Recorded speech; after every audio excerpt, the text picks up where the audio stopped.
Hello, friends. Welcome back. On this week's episode of the Forward Think Tank, I sit down with the brilliant, badass, strong, fierce, the unbreakable Tania Atkin. Tania is somebody I found through Instagram, honestly. She also has worked with Dr. Lori, and she has this magnetic gravitational pull. She is a zero BS, shoot straight from the hip, no filter type of human, and she is a wonderful, incredible coach. She has such a powerful story, and I was honored when I reached out to her on a whim, truthfully, through Instagram and said, hey, I started a podcast. I would love to sit down with you and hear you share your story. She is somebody who says she's going to do something and she goes out there and she does it. She takes life by the reins and truly puts herself in the driver's seat.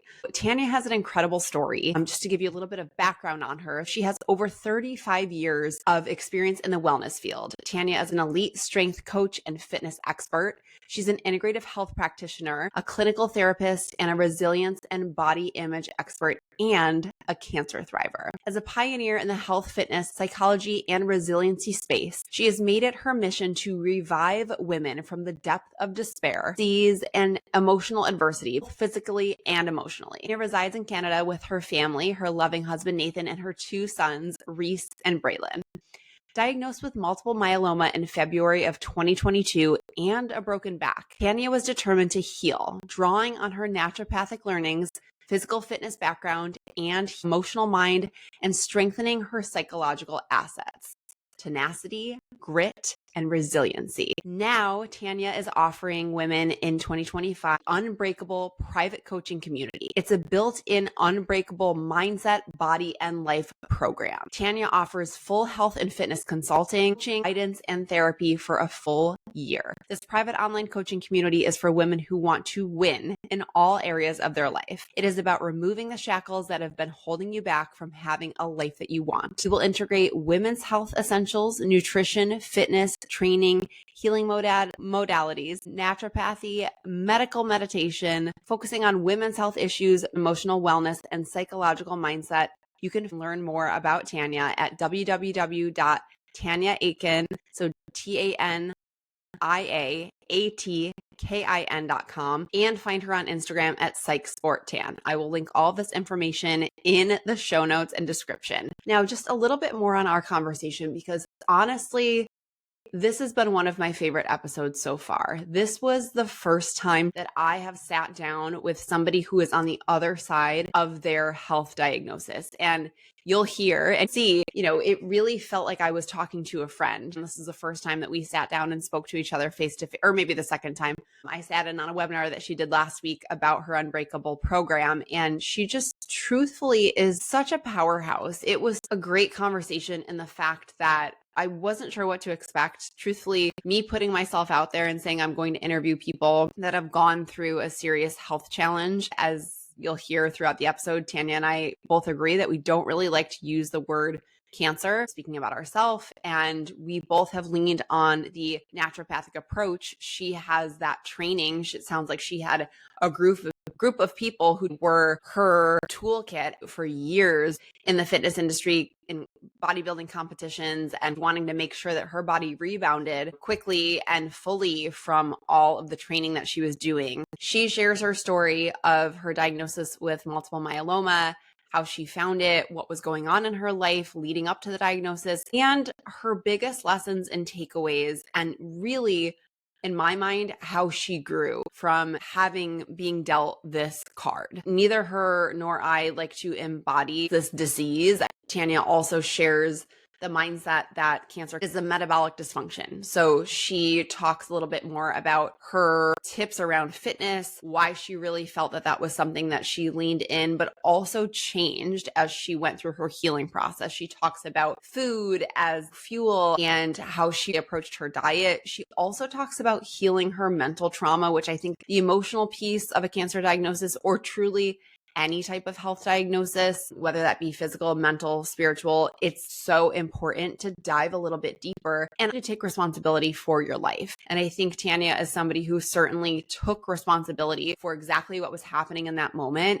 And she flipped the script. She said, this is not going to be my story forever. This is just a chapter. And she was able to put herself in the future, do what she needed to do to heal for her family and for herself. And this story is just honestly incredible. I'm so grateful to have sat with her. So Tania, if you're watching this, thank you for your time. I look forward to more conversations in the future. I know everybody listening is going to get major things out of this episode, whether you have a health issue or not. I think you can learn so much from her and her grit and, the mindset that she has and the outlook on life. So please enjoy this episode with Tania. And if you enjoy it, I would love to hear what you think of it. Please comment. Find her on Instagram, give this episode a review. It means the world to me. And if you feel like it resonated with you, it's going to resonate with somebody else. So please share this episode with somebody that you love. Please enjoy and welcome Tania to the Forward Think Tank. Hello, friends. Welcome to the Forward Think Tank podcast, a place for sharing stories of hope, inspiration, and wisdom on all things holistic health. I'm your host, Jamie Mazza, a holistic health coach and lifelong dancer. After being diagnosed with a rare thymic tumor and autoimmune disease, I am on a mission to fully, radically heal. Tune in as I share stories from my personal healing journey, interviews with forward thinkers and healers in the wellness industry, and stories from incredible humans who have gone through their own health challenges and continue to move forward in hope. Thanks for tuning in. So grateful you're here.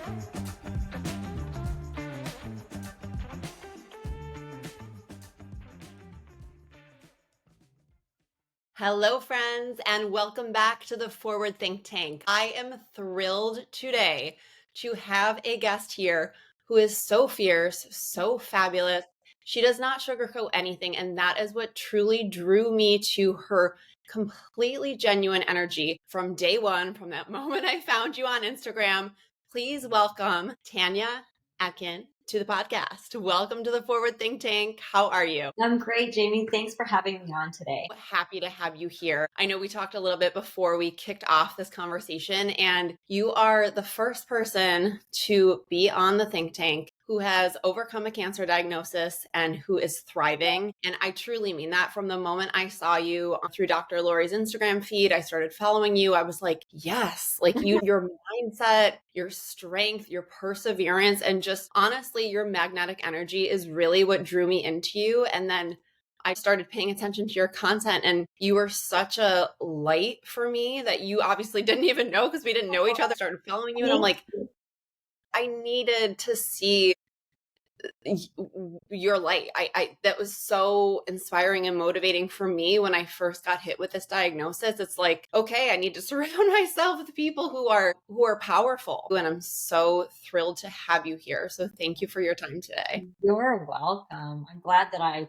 could give you that, because I think that's what I want to give women, not only with cancer, but just that mindset or that inspiration of, I got this. I'm okay. Like, no matter what I face, I can face it head on, right? Like, I don't have to sugarcoat it and be afraid, because the quicker you go through it, the quicker you're on the other side.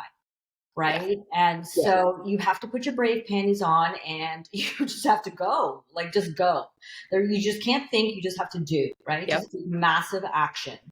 Yes. So true. So true. For people who may not be familiar with you, with Tania, and with your story, can you tell me, and I know this is such a loaded question, but tell me a little bit about yourself and maybe what was going on in your life leading up to your diagnosis, and a little bit about your diagnosis itself. Sure.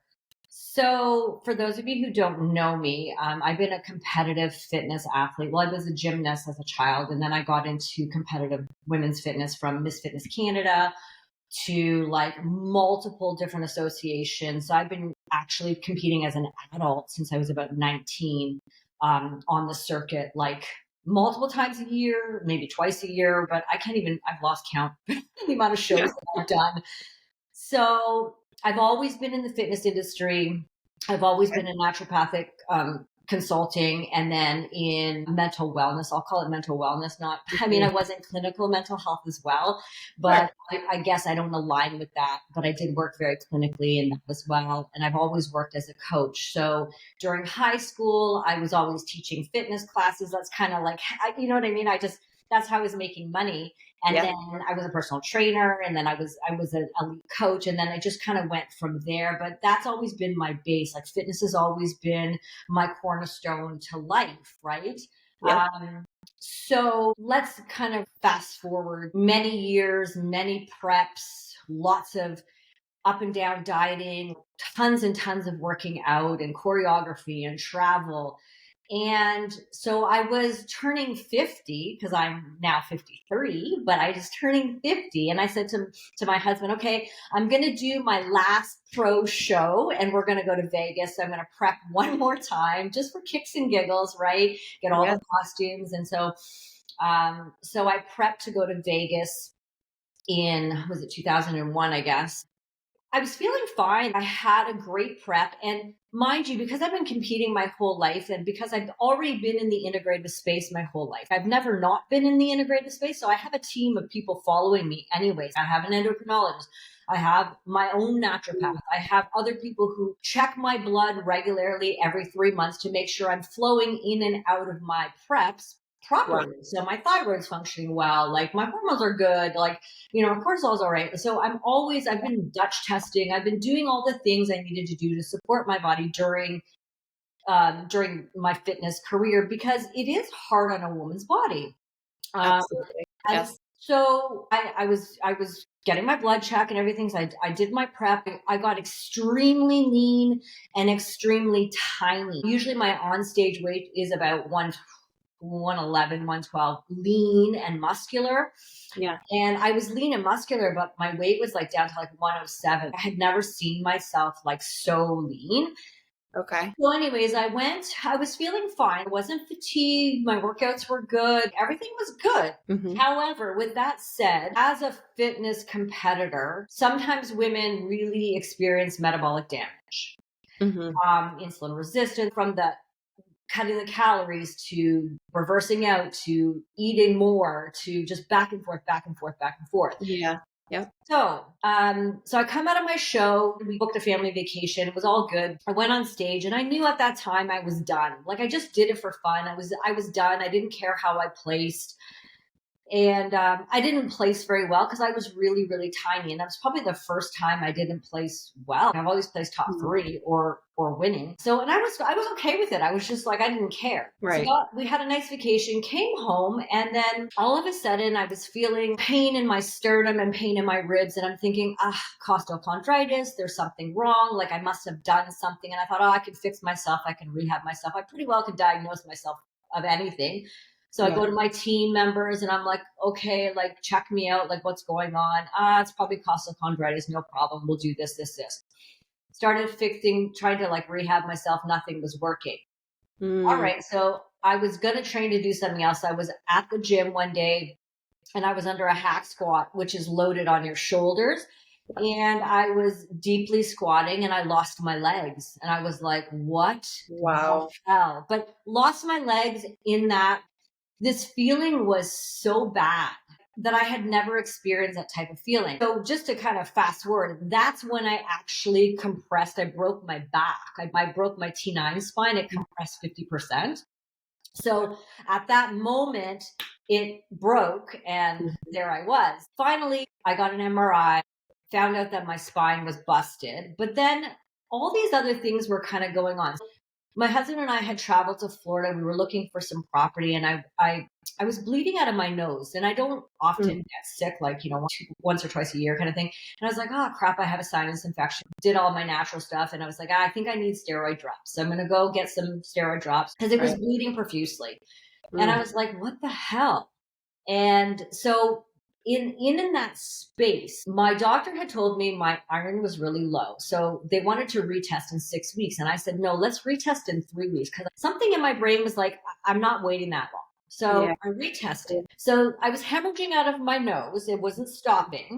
I had all this really bad bone pain. Like, when I'm talking bone pain, it was unbelievable. And then I had a broken spine, which I could hardly walk. And so my integrative team came back to me and said, oh, well, your blood markers are looking a little strange. So on February 14th, Valentine's Day, my husband and I, it was like my favorite holiday, right? So we come back from the spa where I was trying to make myself feel better, right? Because I was going through like the contrast therapy. I'm like, we need to do something. Come back home, pick up my youngest son. We're sitting on the couch. I get a phone call from my GP, and he knows my family. So I guess he felt that it was okay to call me because we have a different relationship. It's not just a doctor-patient relationship, but it was a family relationship. So he felt comfortable. And he called me and he's like, Tania, you have this rare form of multiple myeloma, blood cancer, bone marrow cancer. And I was like, literally, I was like, what? Like, what? Me, of all people, like me? Yeah. And so that's the diagnosis happened over the phone on Valentine's Day at home. So prior to that, it was just, my life was always crazy. But with that said, when they called me, I remember I was in absolute shock. Like, absolutely. I couldn't. Somebody who takes great care of themselves and has this team. And I was like, me? I'm like, you got to be joking. There's got to be a mistake, right? So that moment, I literally lost my shit. I had an absolute, complete meltdown. I remember like in a fetal position on my carpet on my doorway because I just didn't know what to do. And I just collapsed on the floor. And I remember screaming and crying and screaming and crying. And then all of a sudden, I think that lasted probably like a minute or two. mm-hmm. I thought to myself, I remember laying there and I thought to myself, fuck no. I was like, absolutely not. This is not taking me down. Number one. Number two, this is not how this is going to go. This is just not how it's going to go. Mm-hmm. So that evening, I had to send my husband to basketball with my youngest son. I was like, you need to leave. You need to leave. I need to be in my body.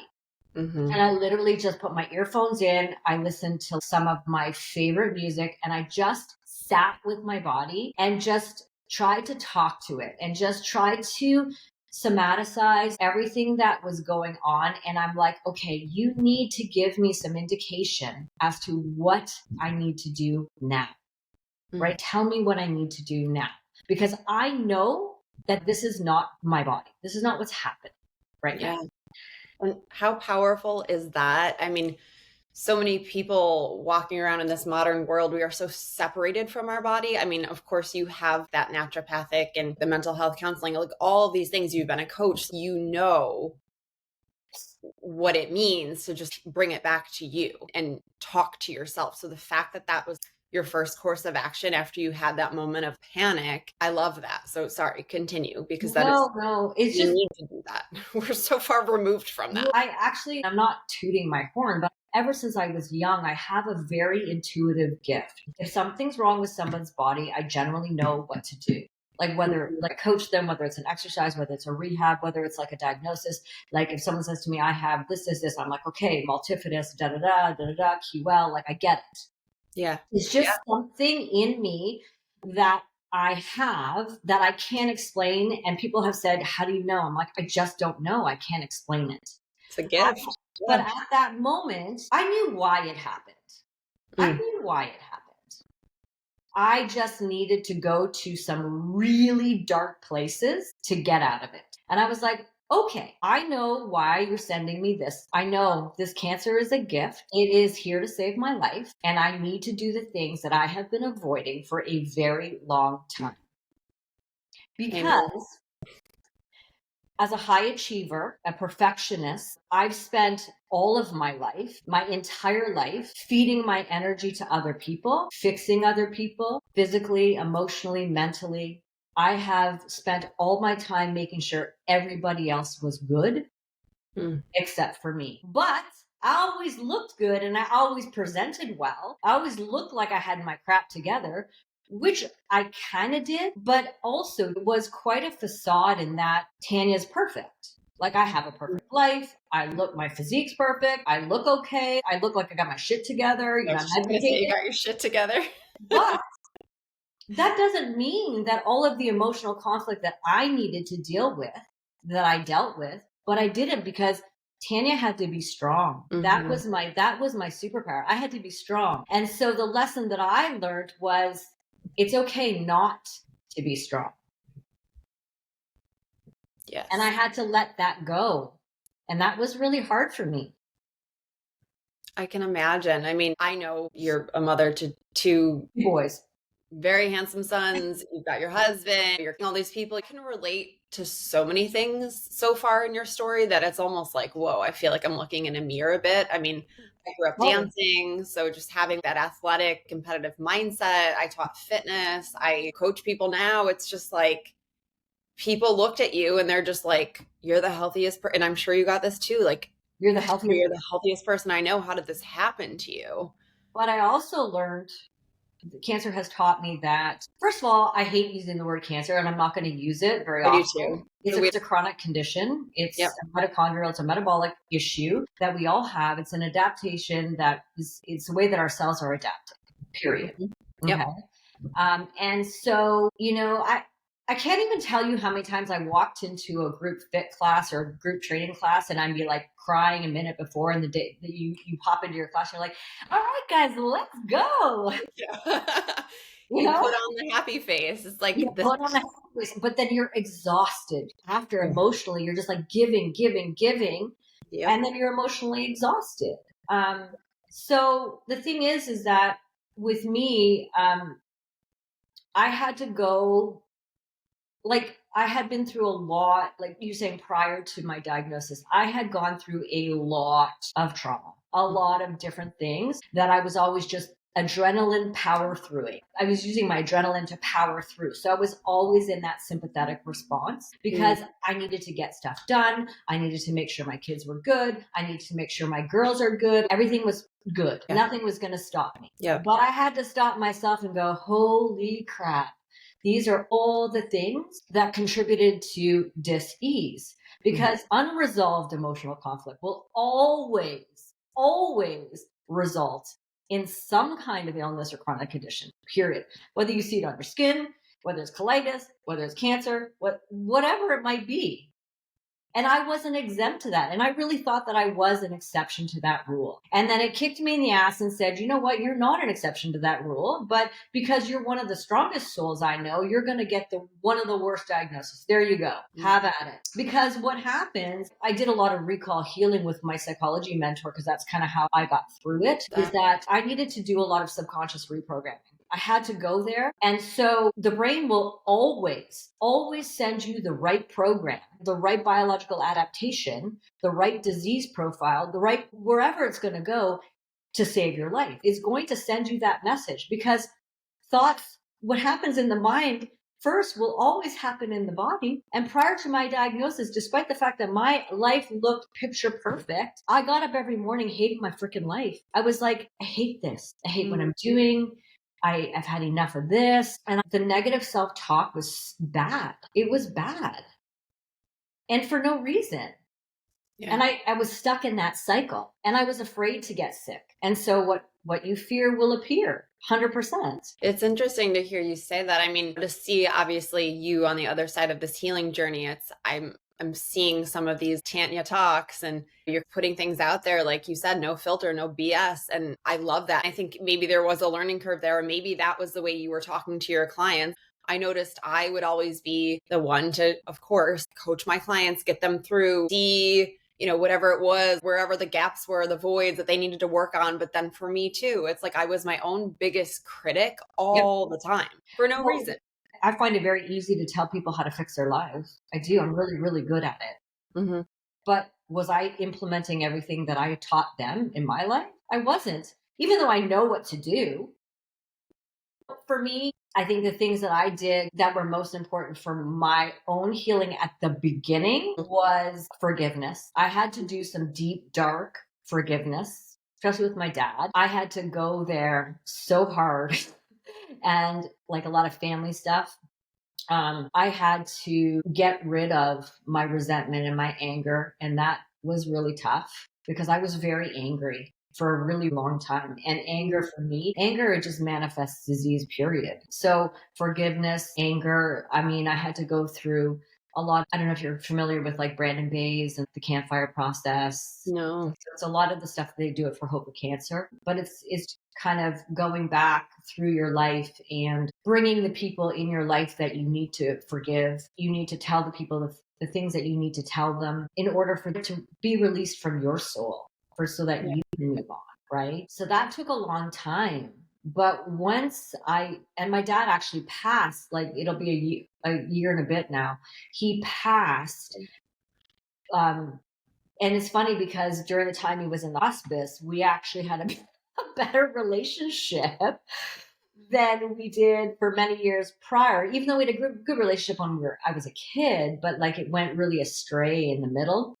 Okay. Um, and so I closed that chapter and I closed a bunch of things that I was really hanging on to. Right. So releasing anger, that was a tough one. I give you a lot of credit for that because I think that can be hard for people to go there. I mean, knowing that that was when you silenced everything in that moment of getting the diagnosis, or maybe it came, a little bit after that, but when you just tuned in with yourself, you said, what do I need? And it's almost like, I know what I need to do. The work's not going to be easy, but we got to go there. And you did it and you released it. I mean, did you feel physically different in going through that emotional healing journey? Clearly, you were able to close the chapter with your dad passing and have it feel a little bit lighter emotionally. But were there other things in your life that started to change as a result of you doing that work? Yeah, I told a lot of people things that I needed to tell them that maybe I was holding in.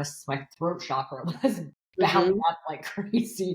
Yeah. But even just like, you don't even have to speak to the person. You could write them a letter. You could do it in meditation. A lot of the work is done in meditation, but it really is bringing the people into your meditation and releasing whatever it is that you need to release. So did I feel physically different? I felt lighter. I felt lighter, and I felt also too that I couldn't believe that I allowed those emotional traumas and the emotional baggage to actually allow me to get me sick. It was so hard for me to change my negative self-talk that when I did, I was like, oh, wow. Because when you get a cancer diagnosis or any kind of diagnosis to that severity, nothing else matters. Like you quickly realize, nobody cares. You can tell somebody you have a cancer diagnosis. Yeah, people say, oh yeah, blah, blah, blah, this and that. I had friends for 30 years who didn't even offer to bring a meal because either they're afraid or uncomfortable. They don't know what to do, but that's bullshit. I'm sorry. You know what I mean? You quickly realize who is in your corner. You quickly realize that my husband is amazing support, but you have to rely on you and only you, because I'm the only one who can get me out of this. Yeah. I'm You're the only one that can make that change. Yes. The only one who can reprogram my subconscious. The only one who can think good things. The only person who can do the right thing. I can't rely on anybody else. No. Not your doctor, not your therapist. Nobody. Nobody. And so, I had to go and do a lot of subconscious reprogramming. So a lot of that, a lot of changing of my mindset, a lot of just doing an inventory of my life. And then when I did have the cancer diagnosis, I immediately went off work and I'm like, I'm not helping anybody anymore. I need to help myself. That's it. No more. Good. Yeah. You have to. I shouldn't say you have to. I mean, I think you and I are sitting here of like minds saying like, yes, you need to do that work. Some people are not able to go there, but I think when you can, what I'm hearing from you so far, and I know just based on everything I've witnessed in your content, it's you took your power back. You stepped into that driver's seat and you said, okay, this is not how we're going out. No. This is what we need to do to course correct. And then you're going to be stronger for it. And to be honest, like I'm just the type of person who's very tenacious. I am very stubborn. I'm an only child. I need it my way. I even have a binder of blood labs and like all my stuff that I, like my plans, and I keep everything in a binder. And it says, this is not my story. That's the first thing I wrote, because the thing is that I'm the type of person who must defy the odds. I am not here for a long time, but I'm certainly going to make a mark on this planet, because I could either be a victim and be like, I'm out, because as soon as you're out, your brain again says, all right, you're good. You're going to die. Yeah, we're shutting down. I just had this conversation with a cancer coaching person, and she got a prognosis, and her stupid doctor said something ridiculous to her, like, oh, you have 3 months to live. And I said, don't believe them. Mm-mm. Stop it. Nope. Like, who are you to play God? Please tell me, Exactly. who are you to play God? Because as soon as you program that into your brain, your Yep. body says, okay, you have 3 months to live. I guarantee you're going to die 3 months from now. Yep. That's the story we're running with, and we're going to believe it. And everything that happens from now is going to prove that to be true. Exactly. And so I'm just the type of person who tries to prove other people wrong. I even brought my hematology oncologist, a conventional person. I was like, here are the books that you need to read. Because she said to me, Tania, I'm not educated like you. I don't know. I'm only based on research for multiple myeloma, blah, blah, blah, blah. And I'm like, cool. I'm completely the other way. Yeah. Here's what I'm doing. I think you need to read up on it because this system is very, very flawed. Yes. And I will take what you say, but I'm not going to listen to it. I'm going to do what I need to do. I'm using you for X, Y, and Z because I need the system for this. Yep. And we're going to go like that. She's totally respected that. She knows she can only do her job. I mean, good for her for saying that, because I think I also had a flexible oncologist, and I just sat there like this, like with a long laundry list of questions for him. And I was like, I don't want to do this. I resisted it. Yeah. But he was willing to work with me. So I'm glad to hear somebody else have that experience where they were at least transparent to say, I know what I know, and let's bring in some of your wisdom too. This is it's your healing process. Well, the funny part is, this is the funny part. She says to me, just don't tell me what you're doing. And I said, cool. I won't tell you what I'm doing, but because they were like, how are your labs the way they are? How are you so healthy? How are you still training? How are you? What is going on? I'm like, don't worry about it. I lied to them about everything I wasn't taking because I didn't feel like getting the grief. You just got to know how to manipulate the system, to be honest. Yeah. And she said to me, just don't tell me. And then and at one point she was trying to get me to do oral chemo for life that had all these risks of secondary cancer. And I said, let me ask you a question. If this were you or your kid, would you do it? She looked at me, she said, no. And I'm like, thank you very much. So no, I'm not doing it and I will never do it. Wow. Yeah. Wow. Yeah. Good on you. I mean, but for her to say that, I mean, okay. So they're drug pushing you, but they wouldn't put it in their bodies? Why? Right. So why am I going to do it? Right.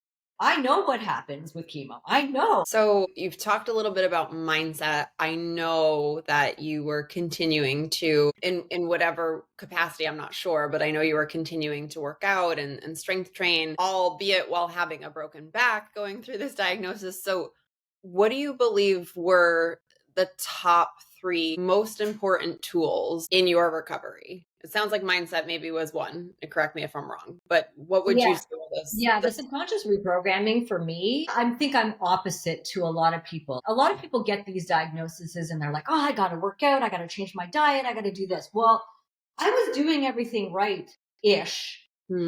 But the perfectionism, the constant being in fight or flight, the not being happy, like those types of things for me, working out too much. I actually had to rein it in. I had to slow it down to get my parasympathetic response to kick in. I had to go back to being like a child. I had to take care of all my metabolic issues because I had a lot of metabolic dysfunction, right? A lot of insulin resistance, a lot of just metabolic dysfunctions. And I know my mitochondria, everything was just messed up. So I had to go and rewind and be like, okay, I need to strategize. I need to strength train. I need to rehab. Yes, but I don't want to do tons and tons of HIIT.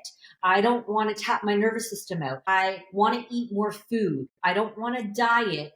The only thing I changed in my diet was fasting around chemo. Yep. But I would normally fast to work out anyway, so it wasn't a big thing. I would make sure that I would have all of my green juices and all my superfoods. I was just conscious of blood sugar regulation. I was just a little bit more conscious of that. Yeah.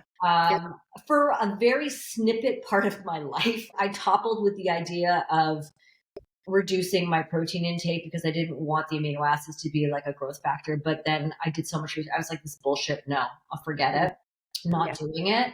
I'm very anti keto unless used for a very therapeutic portion of time. Yeah. Because to be honest, strength, sorry, I got detracted. So what are my 3 most important things? That's okay. We'll go back to strength. So yeah, mindset for sure, slowing down, Love that. and I had to stop work. I had to get rid of my stress. I really had to be okay with not being okay. I had to be okay not being strong. I had to be okay being vulnerable. I had to be okay asking for help. I had a spiritual healer I talked to every day. I had my recall healing psychology mentor I talked to all the time. I had my integrative team from Texas, and I have a bunch of people around me that kept me locked in. Yeah. Right. And so, this really bugs me, actually. I've had a lot of people wanting answers to their cancer things and issues and whatnot, but they don't want to pay the money for me to give them the information. And I said to one person the other day, if you think for 1 second that I don't pay thousands and thousands and thousands of dollars for the people that I speak to, like, I'm not going to talk to Dr. Lori for free. You know what I mean? Like, I had to hire coaches for $30,000. Doctors in the US cost me like X amount of dollars. So yes, to take an integrative approach, it costs a lot of money, but how much is your life worth? I was just, you and I, yes. My life is finishing your sentences in my mind. like, It's so true. like that. Sometimes you have to beg, borrow, and steal. I told this person, if someone's telling you have 3 months to live, what are you going to do? Right? I mean, I think some people are going to have different responses than you and I, certainly, but you have to. It's a choice, though. It's a choice. It is a choice. Yep.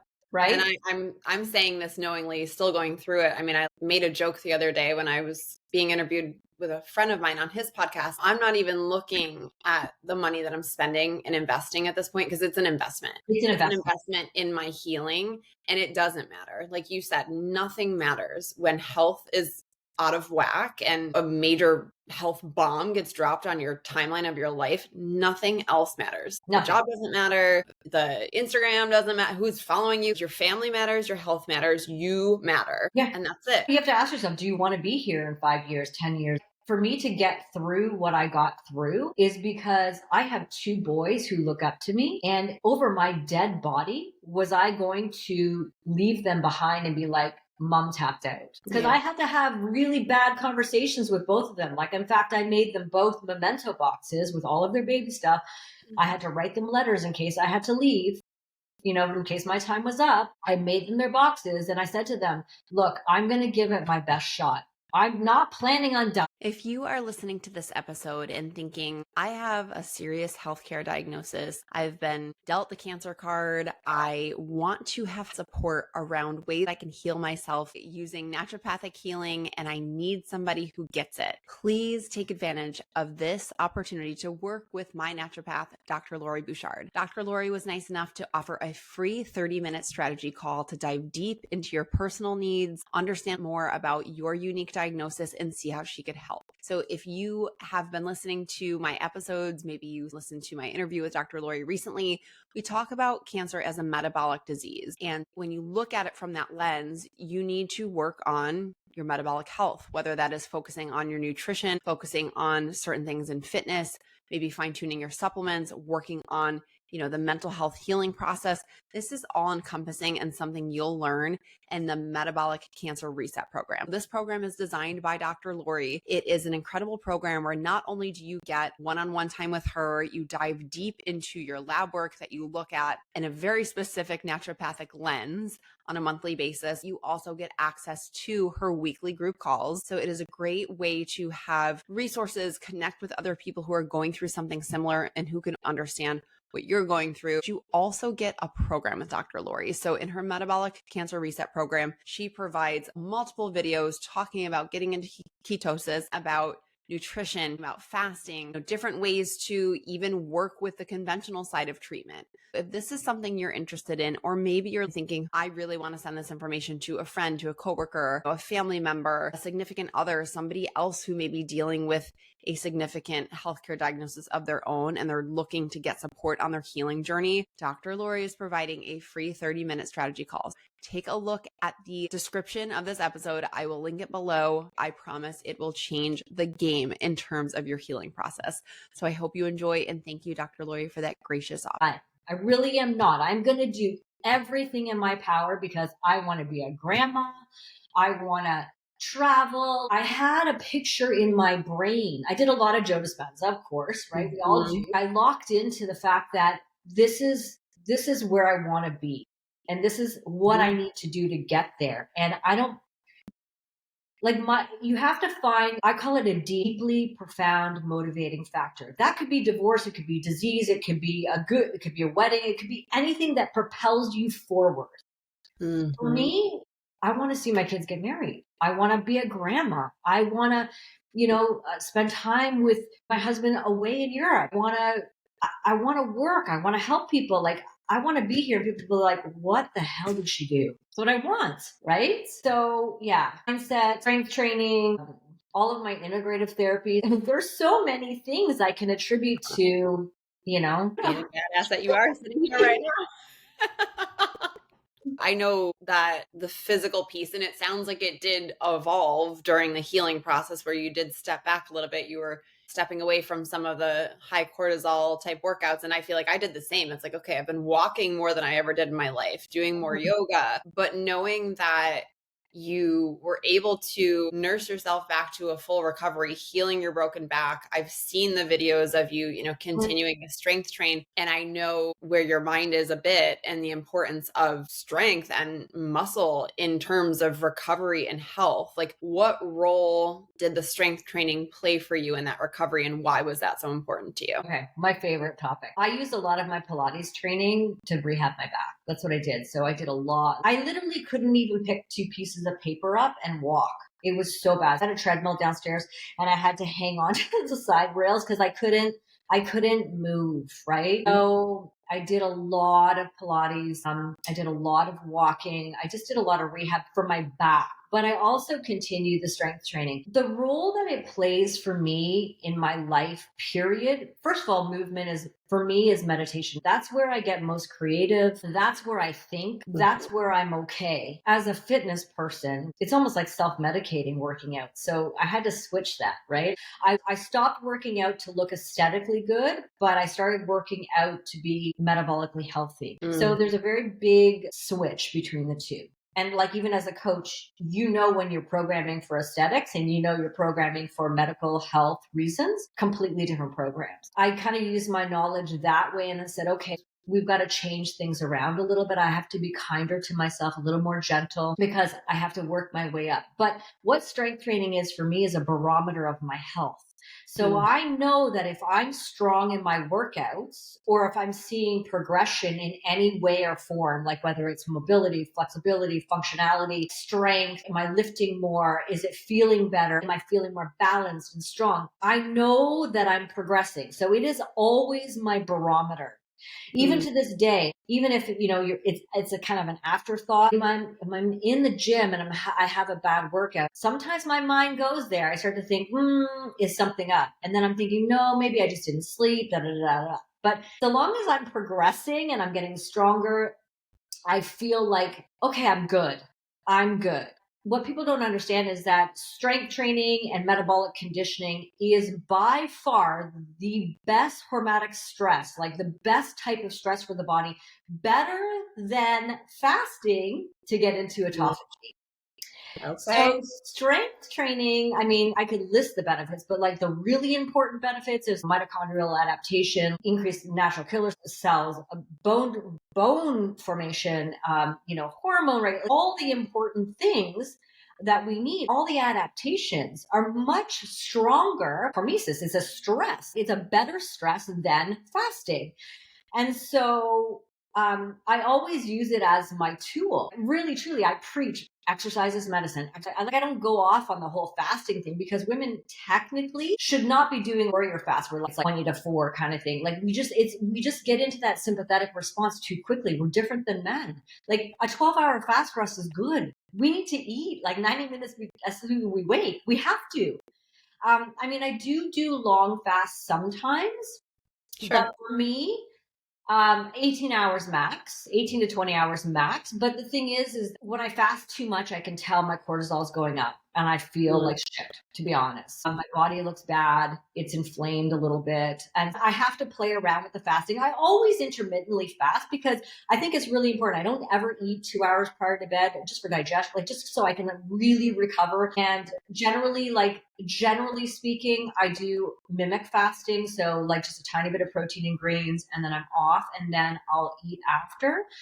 So mimic fasting is something that I much prefer, but strength training still trumps fasting for sure. Yeah. Yeah. I love that. I mean, it's everybody, I guess, in their cancering journey. I hate using the word too. We all have different factors that can drive growth. And that's what I learned, of course, working with Dr. Lori. So when she was recommending doing the long-term fasting and doing the ketogenic diet, I think it made sense for what was happening at the time. But man, I tell you, it is hard especially when you have a knowledge of why it is important to eat and balance your hormones. And my cycle has been totally MIA for a long time. Like I'm underweight. I wasn't able to do things physically that I was doing before. The surgeon was telling me not to lift more than 10 pounds. Now my new surgeon is like, no, like that's silly. 10 pounds is a gallon of milk. So people have different theories of what works and why, but I also think person to person and diagnosis to diagnosis, it's not apples to apples. And I know you know that too. Well, and I need to say this because this is really important. If you ever follow Dr. Stacey Sims, you should. She's a woman's exercise physiologist. She was mentioning strength training, like as far as growth factors, amino acids, protein, fat, and glutamine. And I have another physician, integrative, who was a doctor, but also has gone through cancer as well multiple times, and he's completely healed of cancer. He and I had this discussion because at one point I was a little concerned about the protein, and I had to ask somebody. And strength training is by far the best way to mobilize fats, protein, and glutamine. So if you're training to the intensity that I train, not that much of a concern to have 1 gram to 1.8 grams of protein per ideal lean body mass, right? Because we're using it, it's being mobilized. But for those people who are not mobilizing their growth factors, like I'm not intaking glutamine right now. I was during chemo for protective reasons, but you don't do it after. So there are different things that I had to cut out. Like I cut out creatine and I cut out glutamine because I just didn't want to add more because I already get a lot of that in my food. But so as far as growth factors for cancer, so long as your intensity of your strength training is good, it negates kind of the growth factor-ish. Depending. But also going into cancer as an athlete, I have a very different body. I have a lot more muscle mass on me. I didn't become cachectic. I really was very cautious about being cachectic. I didn't want to because this is the problem. As soon as you allow your body, like you're having chemo and all this junk, your appetite's down. Like, listen, I would choke down food. Because there was no way in hell I wanted to lose my muscle because I knew if I started to get underweight, my immune system would tank. And the last thing you want to do during this process is have your immune system tank. The immune system is the problem, right? So I made sure that I was very consistent with having my protein and my veggies and my good fats. Like that's something I did. But each person is very different. So me going into chemo, I used chemo because I was hemorrhaging out of my nose, and what was coming out of my nose was big, like really big. It was scary big. I knew with what I know, I was like, okay, I'm going to use this like as if I broke a leg. I'm going to go cast my leg. I'm going to go do an acute phase it was somewhat low dose. It was injections in my stomach. Okay. It wasn't in my veins. I refused that, no. To stop what was going on. Because I needed to put out the fire, but in the same token, before I even got there, I was already on mistletoe. I was already on black maitake. I was already doing all the things I needed to do. So I had no symptoms, zero. Okay. I knew I had to stop the hemorrhaging because it wouldn't stop otherwise. Then I did, in retrospect, I shouldn't have at all. I did get a stem cell transplant because I wanted to wipe everything out, but I shouldn't have done it because the melphalan killed me. It's like a nuclear bomb that went off in your, your GI, and it's a horrible thing. That's why I lost my hair. I was already in, the clinical term remission before I went in. But I wouldn't recommend stem cell transplant to anyone, to be honest. I mean, that answers the question. As we're talking about all this, we're talking about a lot of naturopathic things, but I know that you too leaned on some of the conventional stuff, and it sounds like there is a time and a place for it, whether it's clearly wasn't the first line of defense for you, and I'm happy to hear that. I was so hesitant. I was like kicking and screaming about it. And So was I. Don't kid yourself. Yeah. I mean, I'm sure you were. I'm sure you were. So the problem is, though, is because I'm trained in naturopathy and I'm trained in a whole heap of other things, like my husband had to steer me the right way.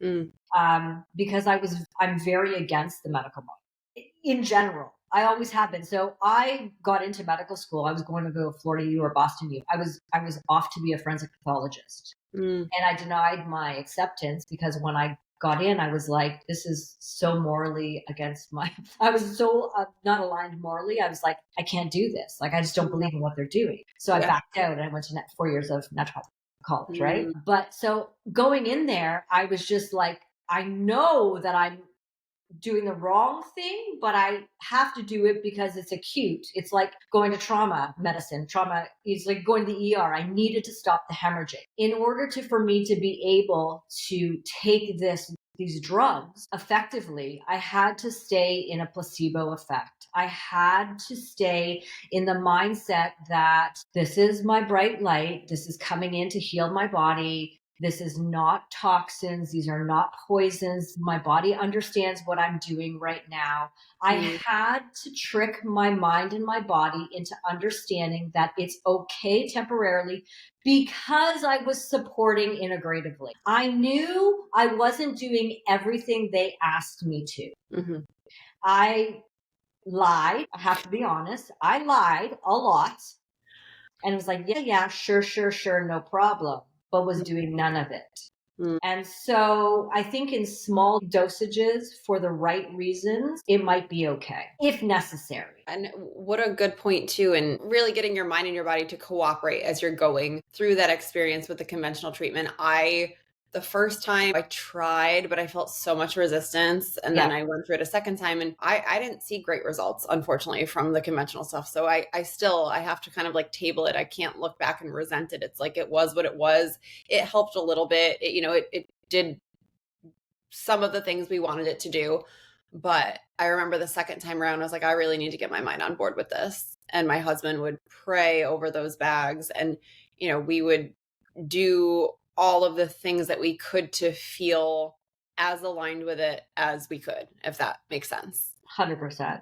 It totally does. Yeah. It's hard, unfortunately, because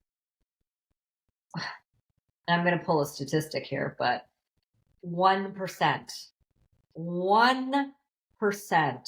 of people are okay. The other percentage of 99% of people die because of toxicity, cachexia, pneumonia, all of these side effects of the drugs that are going into them.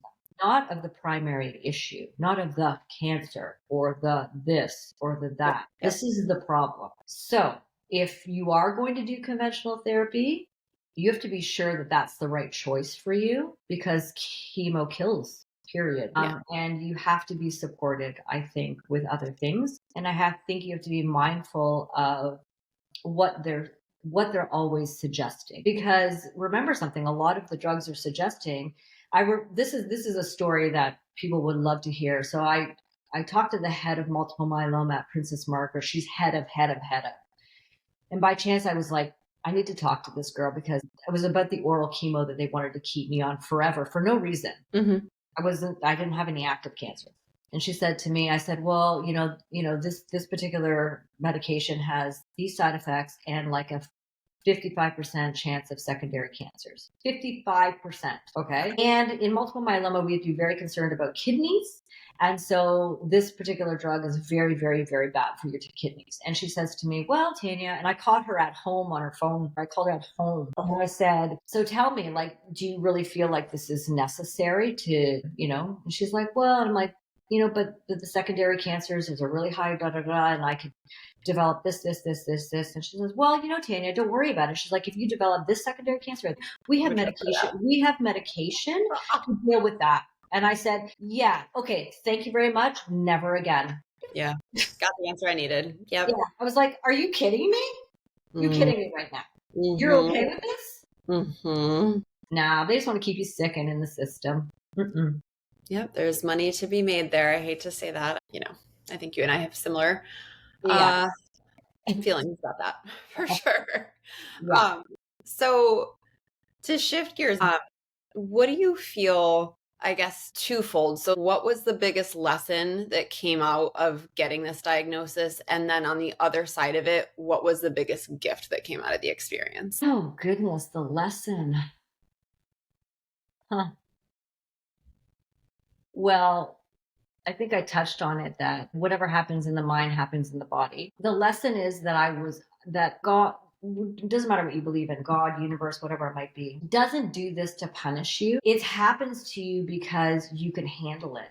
So it's showed me that I am so much stronger than I thought that I was, and so much better than I thought that I was, and that I am good enough. Because multiple myeloma, when you're looking at the emotional component to multiple myeloma, really has a lot to do with family systems, about how you feel devalued, how you feel unloved, how you feel broken, and just worn down, right? Like that you are not good enough.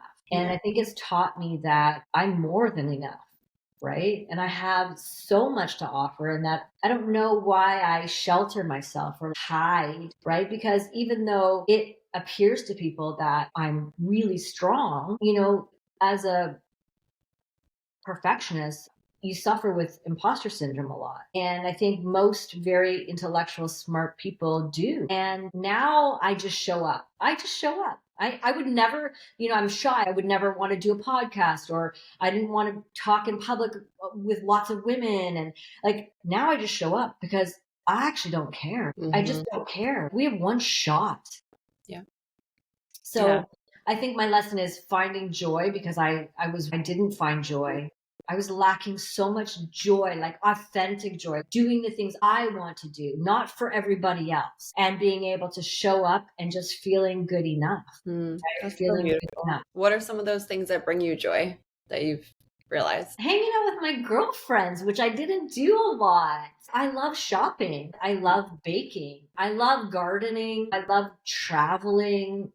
And to be honest, sometimes I just love watching Netflix. And I would never allow myself to watch TV. I just wouldn't. Same. I was like, gotta do. Other things. I'm like, I'm watching Netflix. Yeah.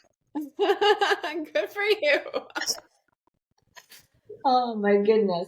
I love that though, because it's, I again relate to a lot of your story, and I was just always like the doer. So for me, joy is a lesson as well. It's like, you're not going to get that time back. You're spending all this time focusing on perfecting whatever, your body, your program, your website, your this, your that, for show for others. So remember that all those moments in between those milestones, that is life, and it needs to be enjoyed. So I think that's a really great lesson to come out of all. And the other lesson too is it's nice to be aesthetically lean. It is.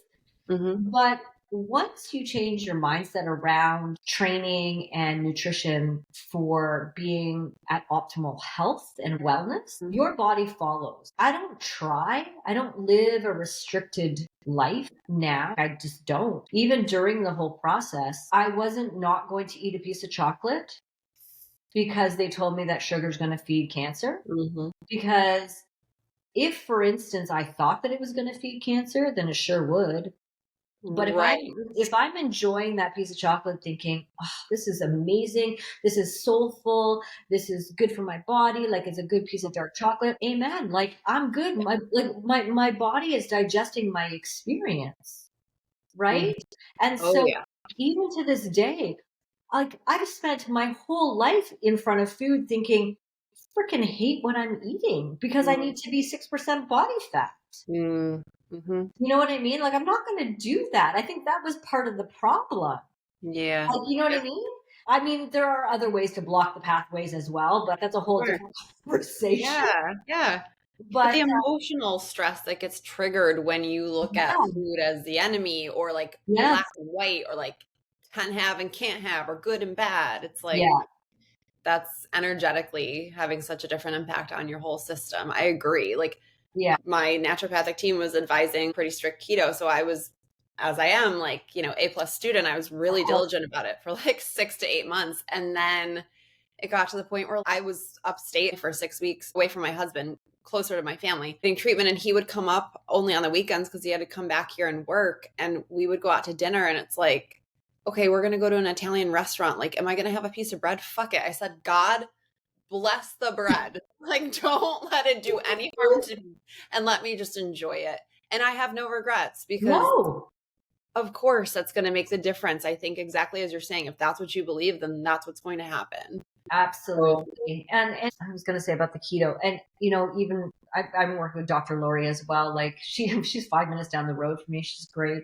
But we had this discussion, and I'm like, look, like I've tested true keto for my clients. I just, for kicks and giggles, I did it. It was like the worst I've ever felt. So I did do that testing, and my liver just doesn't break down fat the way most people do. And I knew that. I know I'm a very good carb metabolizer. I can get very lean eating good carbohydrates. I mean, I'm very conscious of blood sugar management, but I'm a very moderate person. I need moderate amounts of protein, moderate amount of carbohydrates, and moderate amounts of fat. Like, it's a very balanced, whole food diet. Like, there are days where my body needs sweet potatoes. It does. It needs it. And like when I eat it, my body just goes, it just sucks it up. But I know my body very well. Most people who are going through this don't have that experience. So they listen to anything and everything everybody says, and that's not their fault. I think all I can say is do your research. It has to feel right. Your intuition and your gut never, ever lies to you. If you are feeling bad, it's for a reason. You need to reevaluate. Yeah.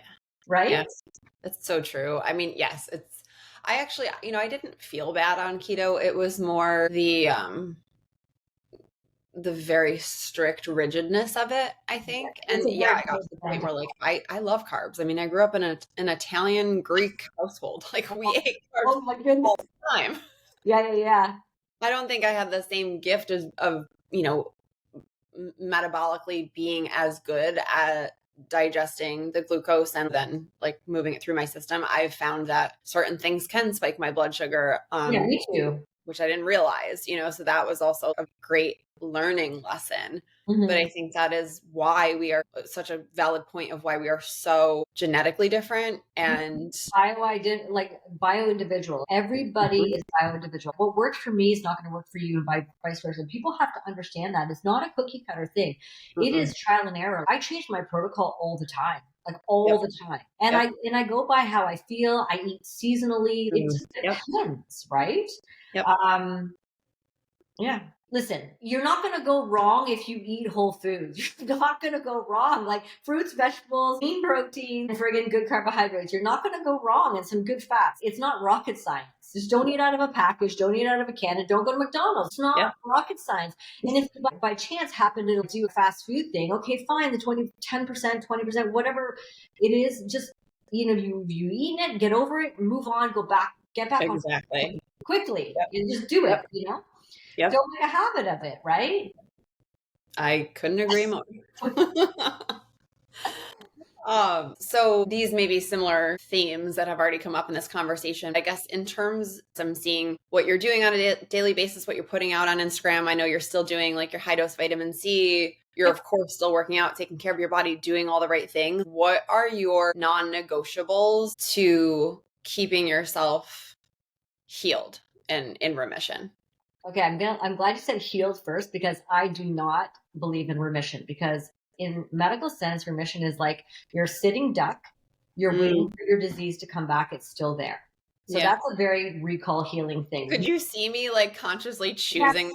I was like, I don't want to say it, but I'm going to say it.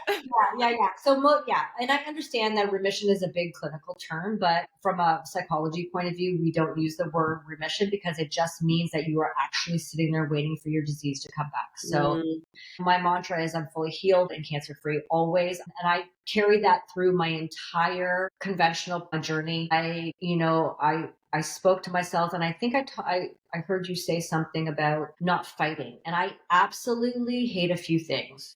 Don't tell me you're going to fight cancer, because that's so negative and so against everything that your body needs. You need to love yourself back to health. And I did a lot of cell health meditations, like a lot of cellular reprogramming. So not Joe Dispenza, but another guy that I worked with. And it's all about your cells and your immune system and your blood cells. And it depends on what meditation. It could be bones. It could be anything. But it's really having to visualize. I had this one meditation. This might be helpful to people, is that like I remember having my little white knights. Like you can picture your husband on a horse with his white knight, and he's coming to save all your cells and protect your cells and guide them the right way. And that's the kind of feeling that you want to have, right? So I really tried to stay there. So remission, no. Healed, yes. What are my non-negotiables? My non-negotiables are managing stress, for sure. All kinds of stress, any kind of stress. But I'm much calmer now. I'm very different. Like a lot of things don't rattle me the way they used to rattle me. And that's the change. I'm very not rattled easily. So staying in that placebo, I'm unstoppable, I'm unbreakable, I'm healed, I'm whole. I incorporate a lot of healthy denial, like in that this was a one and done. Like cancer is no longer my story.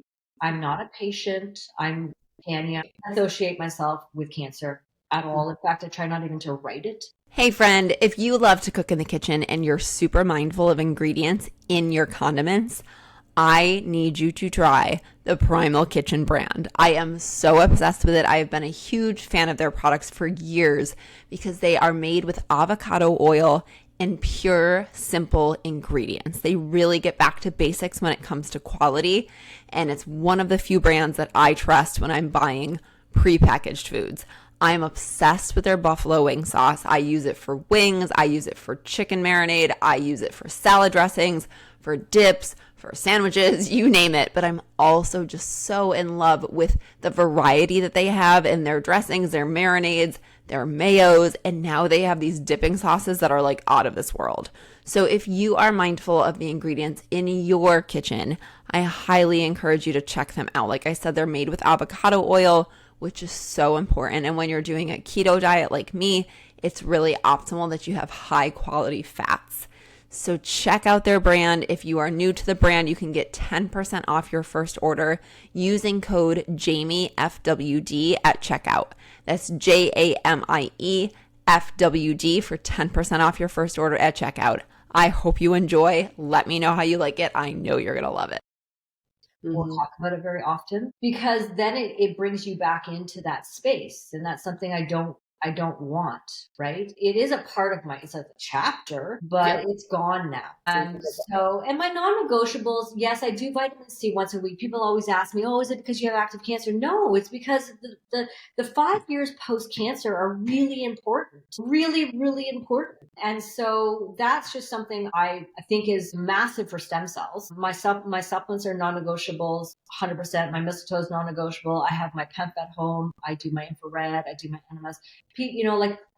There's a fine line because I got to the point a while back, maybe last year, where healing cancer becomes toxic. Get that perfectionist mindset again. And I had to pull back again and be like, okay, if I can't get to the enema, I'm not going to die. If I don't do the PEMF, I'm good. Do you know what I mean? Like my mindset is more important than if I actually get all of those therapies in. So I'm on a pretty good schedule. I do my enemas twice a week still because they make me feel good. And because there's so many health benefits, not because I'm trying to keep cancer away. That's the shift. I had to work on that because I was doing it as prevention, and prevention is bullshit. Okay. You need to be able to do it because you want optimal health. One thing I learned from a very important coach was that I remember I said to him, my goal is to be NED, no evidence of disease. And he says, Tania, that is the worst goal ever. Because the more you're saying you want to be NED, the more you're bringing that disease into you because you're stressing so hard about being NED that you're creating all this cascade of adrenaline and stress hormones. So stop that. Yeah. All you want to say to yourself is, I want to live in strength, wellness, and optimal health. Like, just that shift in language Yep. is much better than trying to always be disease free. We cannot be cancer free because we have cancer cells in our body all over the place. Yep. Every single one of us. Whether they go astray or not is a completely different thing. Whether it's environmental toxins, whether it's stress, whether it's trauma, listen, my father-in-law has pancreatic cancer. He had like a 2% chance of it. He had the worst pancreatic cancer ever. Okay. Yeah. Folks, he drinks a bottle of whiskey a day and he's still friggin' alive and he's made it through because he is in the most dismissive state, most amount of healthy denial I have ever seen in my life because he needs to get to work. He needs to get to his family. So it doesn't, like, you always say, like, oh, these people are smoking and drinking and they live to 100. Yeah, because they're kind of happy. It's us idiots that are like stressing about everything. I was healthy, but I wasn't healthy. I was doing too much of everything. Yeah. Right. I mean, as you said that, I was thinking, you said you're not really doing it for prevention at this point. You're doing it because it feels good. Yeah. And as you said that, it was like the prevention when you're living in that goal of no evidence of disease, you're still you're still like encasing yourself as the patient and coming from a place of fear. Yes. Right. As opposed from doing what feels good, it comes from a place of being empowered. And it's like, I know what I need to do to feel good in my body. And like, I just totally witnessed that was what came to me as you said that. And like when I lay out my PEMF mat, it's not because I'm thinking like cancer prevention. I'm thinking, I'm thinking muscle recovery. I'm thinking bone health for me. I'm thinking sleep optimization. That's what I'm thinking. I'm thinking optimal health. I'm not thinking cancer prevention. Yes, they all help on a very cellular level. And I do it because my goal is cellular health. It's metabolic flexibility. It's health. It's not being cancer free because it's impossible. That's an impossibility. Yeah. Right? And so I hate when people say those things. It freaks people out. Boom. Mic drop, right? I'm sorry, I'm going to say this again. I said it in my little talk with the Unbreakable group, is that we all have terrible cancers in our lives. And most of them are toxic family members, toxic relationships, self-medicating a certain way, thoughts, all kinds of things. Those are our cancers. It's not a physical cancer most of the time. 100%.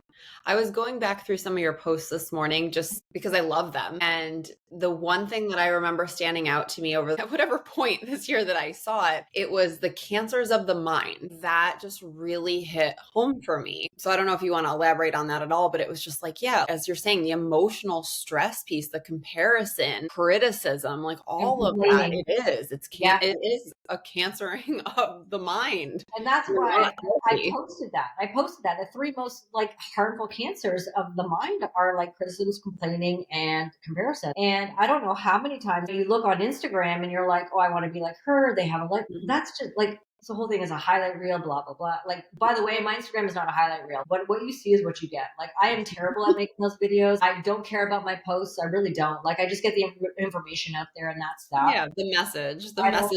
I don't work hard on that part. Like, even complaining, I used to complain a lot. Nothing was good enough. And so now I catch myself. That's the difference. I catch myself. I'm like, before I complain, or criticize, and I'm not here to judge anybody. Right. And that's a big thing too. So, we have a lot of stuff going on. We're so complex as human beings. We really are. And we can often be our own biggest critic. I think, something else that came up for me as you were talking about, it's like this full-time job of staying in a healing mindset. Your biggest lesson that you said was bringing more joy in your life. When you're so hyper-focused on that, it's like you got the bumpers on, you got the blinders on, and you're not enjoying life. That's the whole point. So I was never present. I was always in the past and worried about the future. right? Like those promote anxiety. Clinically, I'm very clinically trained in anxiety, and that was my thing, right? And I was always in my past. I was always really resentful. And so, yeah, that is a huge cancer. And I mean, Joe Dispenza does a really good job of getting you in that moment of being here and present. It's hard to stay there. It really is. Like, we're all humans. We all kind of go this way and that way. But if you can, I always tell my patients and people is like, if you can just catch yourself, you're doing a good job. And that's it. If you can just be like, I'm in here. Okay, good. Or just, like, I know it's easy to say, okay, take a few breaths. It all sounds so woo, but it really isn't. If you could just stop for a minute and be like, okay, this is not a good space to be in. Well, let's shift. Yeah. Right. If you can just acknowledge that, like, you can just pattern interrupt. Right. Mm-hmm. So one of the pattern interruptions that I do, like if I'm having a really bad day, so pattern interruption is when you could just disrupt the cognition, like whatever's happening, right? And if I'm spiraling, like, I'm like worried about having cancer again or having a really bad day, my pattern interruption is push-ups. Ooh, I like that. I drop anywhere, it could be on the subway, and I would drop and do push-ups. So pattern interruption, because you can't do push-ups and think negative things really at the same time. It's like you can't be happy and sad at the same time. So you have to find pattern interruption. Like, people might not want to do push-ups. That was my thing. It could be squats. It could be anything that's physical that changes your physiology quickly. Yeah. I like that. Out of your mind, puts you in your body. Yeah. Yeah. Pattern disruption. So two things to wrap. And this has been such an enjoyable conversation. I'm so happy to have this time with you and get to know you a little bit more outside of the world of social media, because I do feel like I'm talking to a girlfriend and I'm talking to somebody who gets it. So if you could give one piece of advice to, I was going to say somebody newly diagnosed, but, screw that. Give one piece of advice to anybody who's struggling in life right now in any way, whether there's something with their health, something with a relationship, career, mindset, somebody who's struggling. What is your piece of advice? So simple. Become obsessed with not quitting. Under no circumstance, have zero doubt and become obsessed with just not quitting and taking like minuscule action steps. Don't set a big goal. Don't even write a to-do list that has more than 2 things on it. Just become obsessed with doing, you know what I mean? Not quitting and not being in that victim mindset of what's too hard or everything's hard. I'm going to give this analogy because I give it on all podcasts. I think it's the coolest thing ever. Yeah, tell me. So I'm all about resiliency and becoming like just a badass, unbreakable woman, because my pet peeve is women who are hard on themselves, because I know how it feels. I just feel broken. I do. And I don't want anybody to feel like that. I want them to know that I'm in their corner. I got you. Like, I know you can do it, but it's hard and it's not going to be easy. I always tell my clients this, it's not easy. It doesn't feel good. And if those things are there and it doesn't feel good, you're in the right space. So did you know that bison are the only animals in the planet that run towards a storm because they want to get through the storm as quickly as they can to get to the other side? Wow. No, I had no idea. Okay. So I think of myself as like a bison or a bulldozer. I want to get through the adversity as quickly as I can. I don't care how bad it is. My mindset is just that. I knew if I was going to chemo, I just had to go. I wasn't negotiating. I just went. And I'm like, the quicker I get it done, the quicker it's going to be over. Same with relationships or whatever it is. And I also feel like if you're in a relationship, like I've had to navigate quite a few divorces since COVID, it's been a lot. But the people that I navigated out of their relationships, wow, yeah, it was really, really hard. But when they got out, I knew people, new life, new zest, new body, new everything. Yeah. You just got to do it. It's hard. There's no sugarcoating it. Like if a coach or person's going to tell you or doctor say, oh, it's going to be no problem. Bullshit. Yeah, you do it. No, do it. Yeah. Take the action. The action, which is I'm obsessed with not quitting. No matter what you do every day, if you can have a 1%, like just 1% every day, like just one thing every day that brings you closer to where you want to be and feel, do it.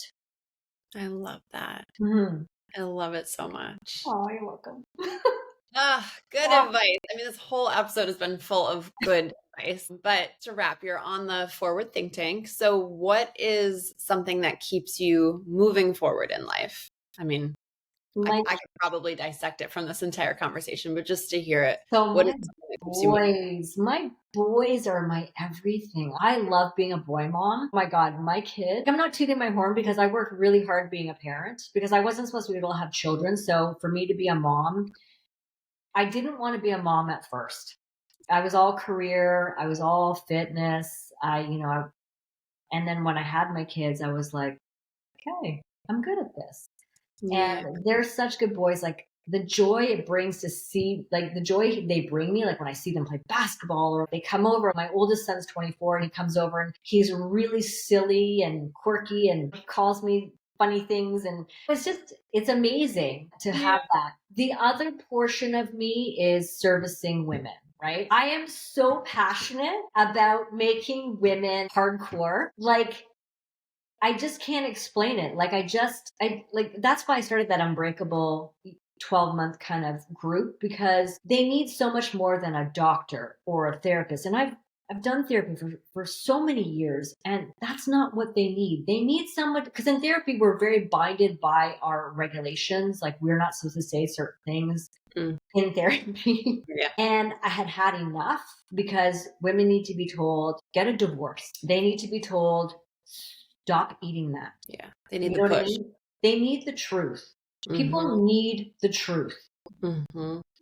And so if I can pass on my experience and my tenacity and be in their back pocket and in the back of their mind every day is saying, oh, Tanya wouldn't like that, or Tanya would say XYZ, then that's where I need to be.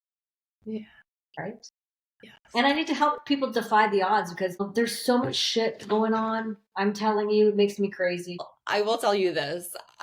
Everybody listening to this podcast, the women in your coaching community and your boys are so lucky to have you. I feel so lucky to have you on this podcast because, like I said, what drew me into you from the very beginning is just you are genuine. You don't sugarcoat. I mean, you are the push and the motivation that so many people need. And I think you've proven to yourself that is who you needed through your healing process too. I needed me. Exactly. And I think about you in the best way. Like it puts a smile on my face every time I pick up those weights and I get into my body. I'm like, Tanya would be so proud. Yes. Tanya's in my head. It's like, yeah. keep going. We have, I feel so much of what you said and having that desire to move through all of this and get to the point where I'm just enjoying again. I look forward to that. So I made a post like a while back, but this is one thing, showing up. Like there are so many days where I did not want to show up, but I did. Because if I didn't, I'd be dead. And that was my post. If I didn't show up, I would have been dead. If I relied on everybody else, or if I would have relied on just stay in bed and don't move, or just relax. Yeah. No, we're not relaxing. We're going to get up. We're going to put our makeup on. Even if we have to go to the hospital, we're going to look pretty. We're not going to look like a patient. We're going to get our shit going on because I used to do cardio between getting a blood lab and my chemo. I used to go for a run or a walk between them. Girl. Like, I was like, no. I'm not sitting in here and getting all this toxic. Like, I couldn't stand seeing the people in there eating Mars bars because chemotherapy had. I couldn't. I was so disgusted. I had to leave. I'd wear my earphones when I was sitting there all the time.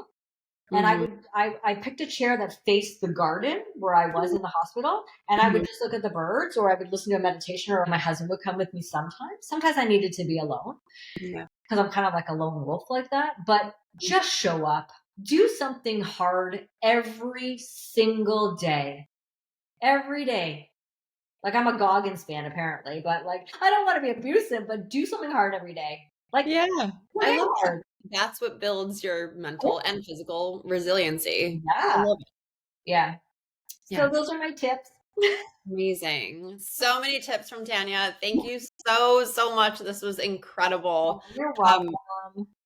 I will link your website, your Yep, social media, everything in the show notes. for sure. If there's anything else you want to add before we wrap, the stage is yours. No worries. Yeah, you can always find me on my website. It's easy, like Tania Atkin, www.taniaatkin.com. And my Instagram is psych sport because psychology and sport, it's been like that for years. So they can find me there, email me, DM me, whatever it might be. I've launched the Unbreakable community. So that's always a 12-month commitment because you really can't have change happen. I do have lower cost programs if people are just interested in just reviving their life, right? I have a Revive program where we just do nutrition, a little bit of mindset, and the bigger portion of the fitness for some people. But it has to happen here first before it happens in your physiology, period. So much sense.